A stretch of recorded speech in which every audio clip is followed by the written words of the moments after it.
તો ચાલો જોઈએ કે કન્યા રાશિના જાતકો માટે 2025નું વર્ષ કેવું રહેશે।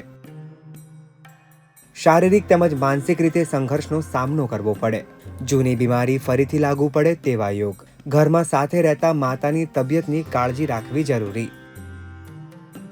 2025નો સમય પરિવાર માટે થોડો સંઘર્ષમય સાબિત થશે। પરિવારના સભ્યો પાછળ ખર્ચ કરવો પડે। ફૂલ ફેમિલી પીઆર લઈને પરદેશ જવાનું વિચારી રહ્યા હોવ તો ફાઇલ મૂકતી વખતે પેપર વર્કમાં કાળજી રાખજો। લગ્નના કામમાં આવેલા વિઘ્નો દૂર થાય। પ્રેમ લગ્ન કરવા ઈચ્છતા જાતકોને ઓક્ટોબર મહિના પછીનો સમય અનુકૂળ છે।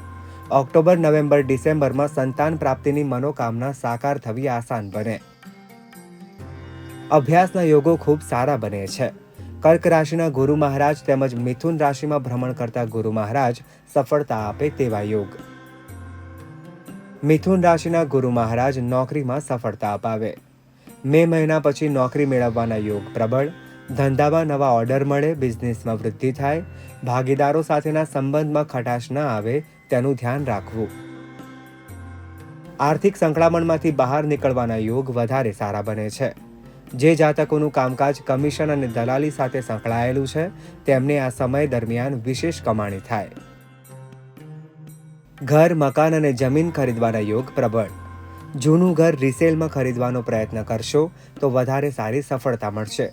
યોગ્ય બજેટ ધ્યાનમાં લઈને કાર્ય કરશો તો ચોક્કસથી સફળતા મળશે। બહેનો માટે 2025માં નાની મોટી મુસાફરીના યોગ છે।